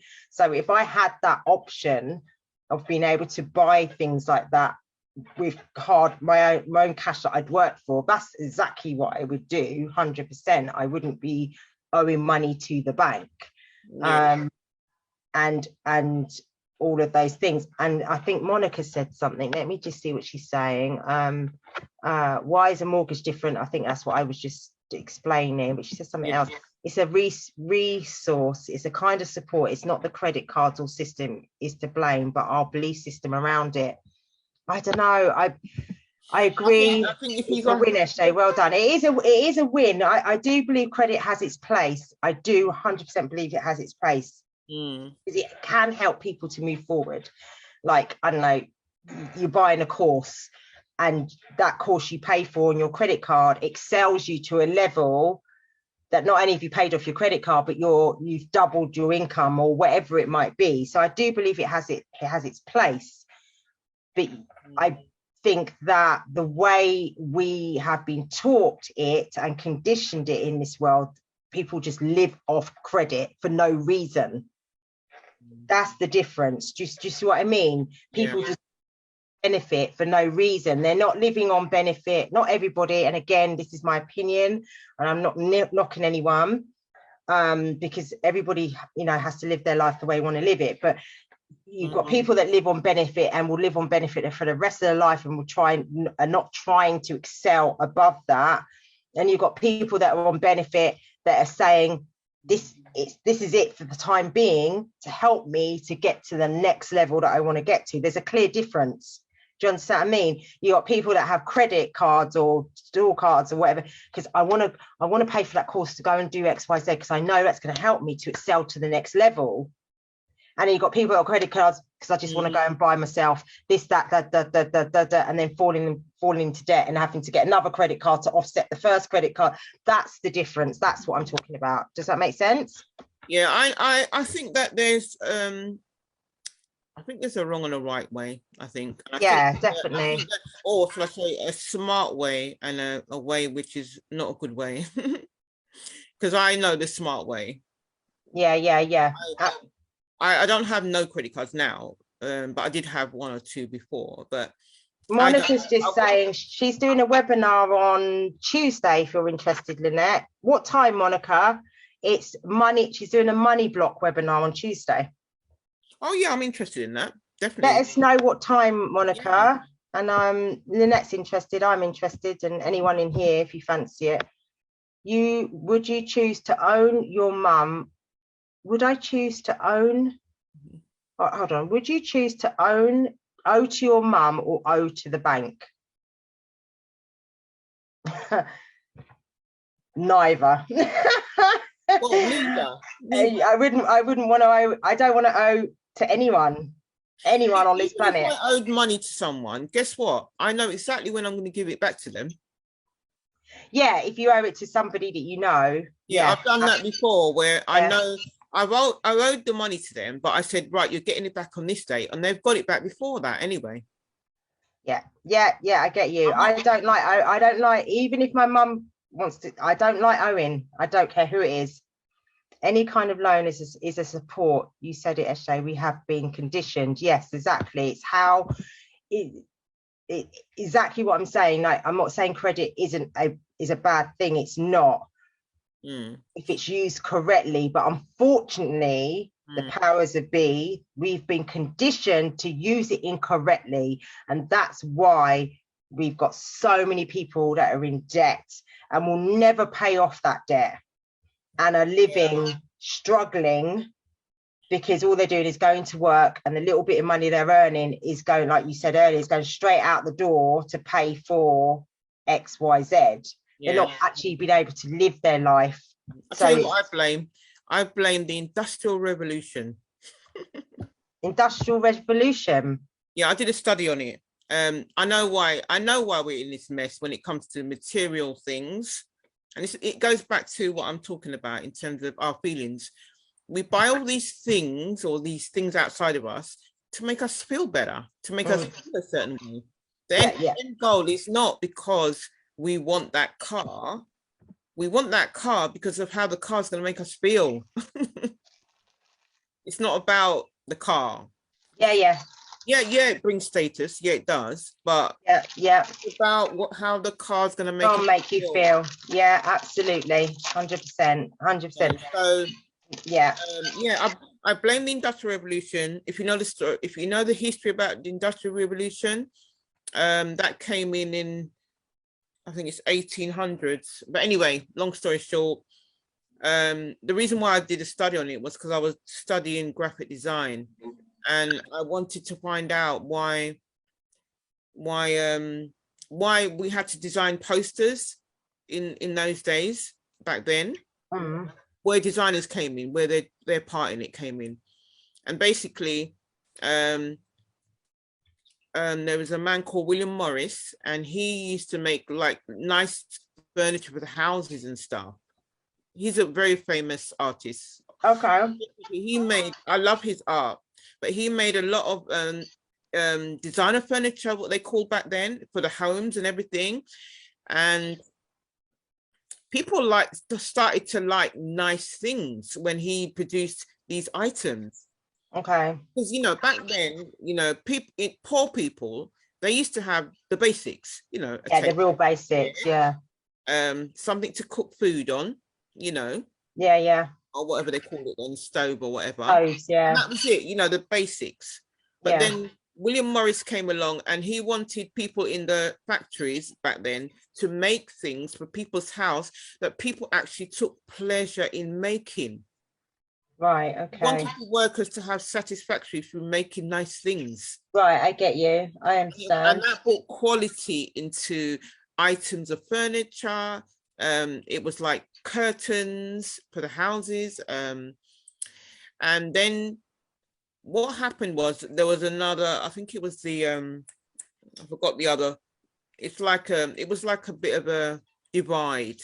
You had William Morris that wanted to make quality stuff for people in the mass market, but then you had the revolutionaries, where they wanted to basically make it into a commodity, where they just mass marketed it and made down put the quality down, where it was made into like a plain looking chair versus a quality looking chair. I understand. That's where people started to want more. Right. That's when people started to idolize the rich, like the people that had lovely clothing, and their children went to private school, this and that, because the poor people were working in factories, as young as children, and so that's where the greed came in. I call it. People wanted more. They wanted to aspire to be like this person, and that's where we started wanting material things. That's what, and the designer's part was designing the posters of designers of great artists back then that was selling this, you know. Which people go to the theatre, let's do a poster to put, you know. That's what happened. It's crazy, isn't it? It's really interesting when you do delve back to I love history, so I was looking into it, you know. Life used to be so simple, isn't it? Now it's so overcomplicated. You really have to switch off and blank out the noise to live to your true self. And when you look back in history, all the signs are there, you know. In other words, all the great people that were giving messages to us about what we're doing, even in the songs, you know, when you listen to some of the songs, they're giving us messages about the world, that what it's turning into. But like you say, Sylvia, unless we pause or listen, we're not hearing it. Not hearing it. That's right. We're not hearing it at all. I think Monica said something. Let's have a look. Where's it gone? I've just lost the comments. I don't know how I've done that. I've just lost the comments. Sorry, Monica. Oh, here we go. People want to grow. One of major human needs. It is nothing to do with industrial revolution, is what this is Monica's opinion. That's just my tongue-in-cheek thing, but it is partly to do with why we have, that's just my reasoning to why we have so much stuff, you know. That had its part. Yeah, she's put wanting more is not greed. That is the problem. When we see more greedy, I'm not sure I've read that right. Wanting more is not greed. That is the problem. When we see more greedy, I think she might be saying that our mind tells us when we see more or want more, it's deemed as greedy.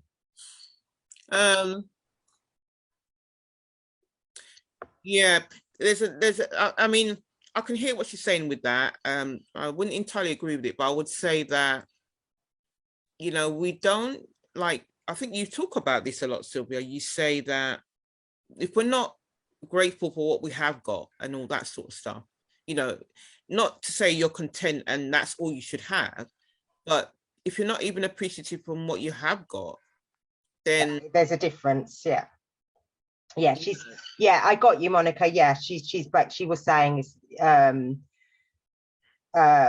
basically we're conditioned that if we want more, it's seen as greedy, and that can stop people sometimes from wanting to go for more because they don't want to appear greedy. But what you're saying, I think, is right as well. There's a fine line. You have to be grateful for what you've already got and have ambition if you want more. Like if you've got a small house and you want a bigger house, that's not greedy. No. You're grateful for your little house, but your ambition is to get a bigger house because your family's growing, so you need a bigger house or whatever it might be. What's greedy is, I'm going to use our politicians. Sorry, guys. They're greedy. They don't want for anything. Then they just keep taking. They don't appreciate what they already have. They just keep taking and taking and taking and taking more. Right? That's greedy. So it's differentiating, isn't it? It's the same with the credit card scenario. You get a credit card because you want to progress in something and you're using it for that, or you're getting a credit card just because you want to go and buy a lot of material things. You're not even thinking about how you're going to pay it back, and you're not really. Do you understand what I mean? There's two sides, right? Yeah. Greedy is when it's all about you. Yes, taking and taking and taking. Yeah, absolutely. And that's our politicians as the example. You know, that's greed. Yeah. I would say that like, my ultimate goal when it comes to my home environment is, you know, I've got like a fair enough good space right now. I live in a 2-bedroom. Yeah. But I do aspire to get like a big house. But if I get a big house, my ultimate goal is to make that home I can't even say it. Minimalistic. That is it. Like, only have what I need in there. And even if I have that extra space, guess what? It's not going to be just for my purpose. Yeah, be utilized. Yeah. Utilize it for other things. Yeah, absolutely. I understand. People. Yeah. I've had lots of people come and stay with me. that were in transitioning, I'll call it transitioning, and needed somewhere to crash for a few weeks, a few months or whatever. I've given up my bed, I've given up my bedroom to somebody that was in need, and I've slept on the sofa and they've had my room to themselves. So yeah, I hear that, and I would be the same. I love my home that I have now. It's not mine, obviously, I rent it, but I love it. It's a space, isn't it? And it's a space, it works for us, we love it. But I also know there may come a time that we need to move because the boys are outgrowing it, if anything, right? You know, so there may come a time that I may need to move, but I'm grateful for what I've got because I do have a lovely home, and it's not a squalor. Like, you know, I've seen some people, you know, I was a cleaner 2016 when I crashed and burned and gave up all my jobs. The first job I took on was a cleaner. I was cleaning houses.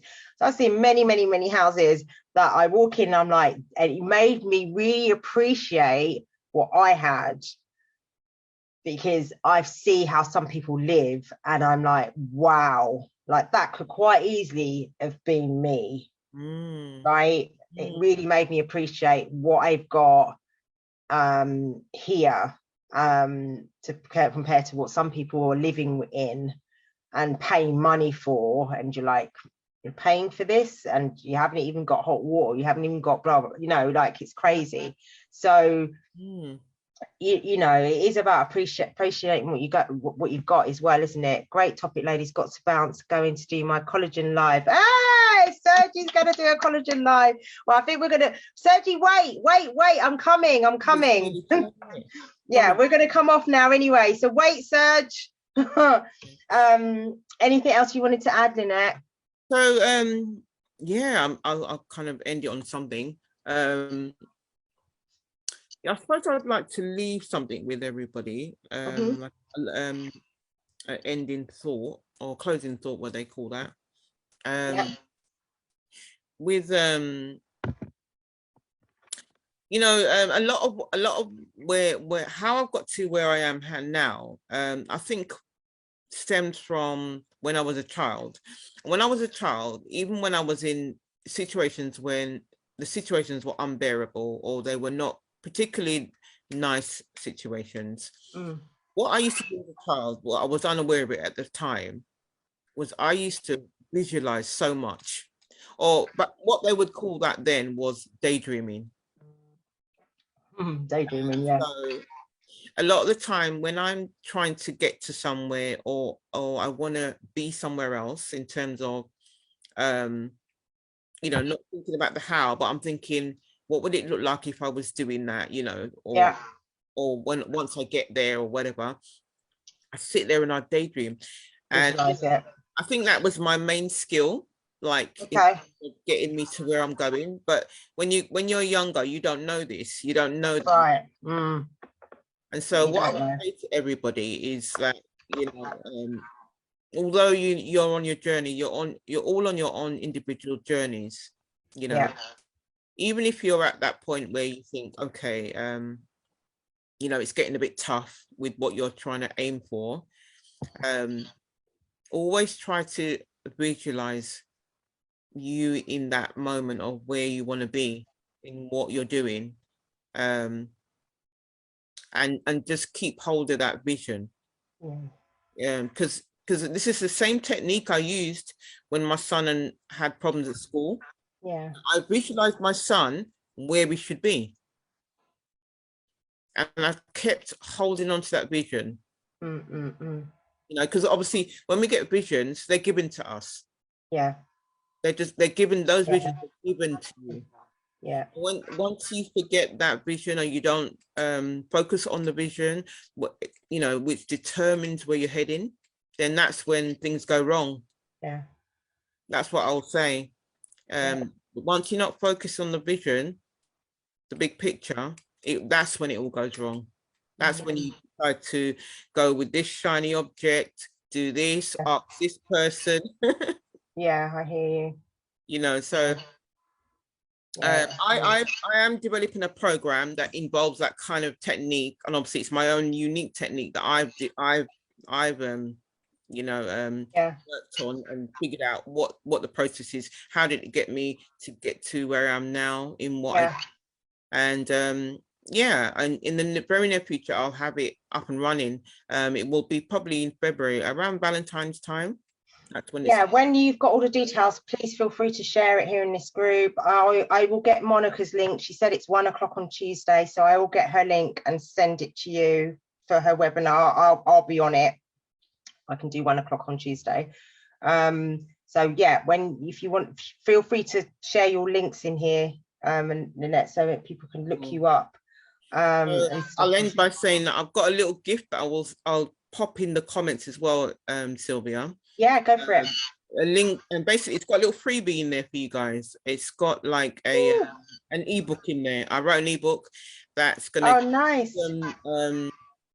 Food for thought. It's got a lot of things in there to help you think about what you could be doing that's in your control right now. Yeah. What I would ask from you guys, once you've agreed to take the gift, basically what I'm going to ask you to do is give me feedback.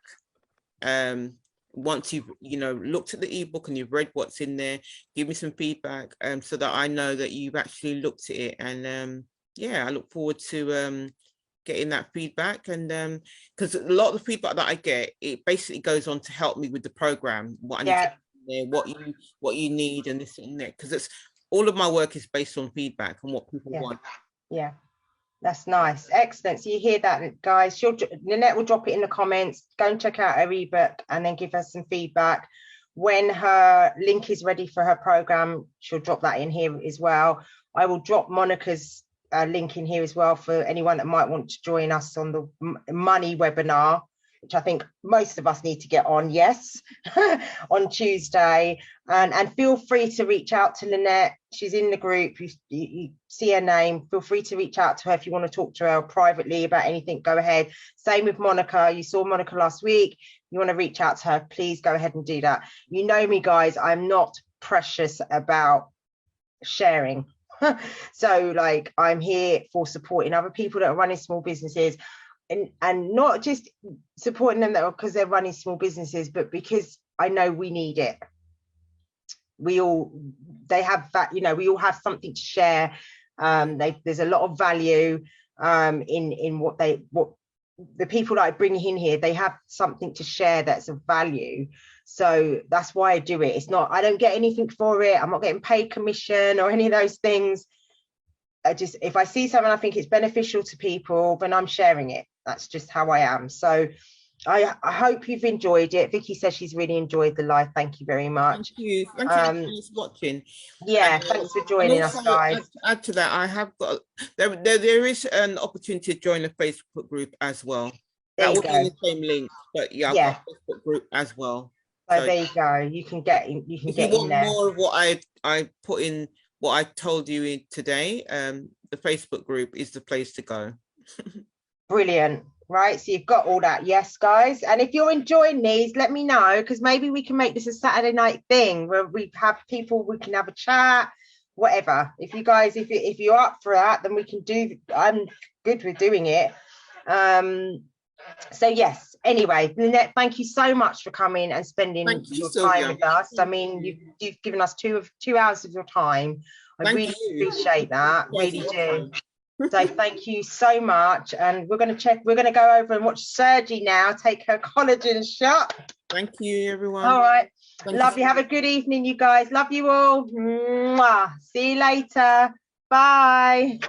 Now I need to end it because I'm on Zoom. I can never do this. Right, Lynette, I'll inbox you, okay? Thank you so much, Sylvia. I appreciate it. You're welcome. See you later, honey. Bye. Bye. Bye.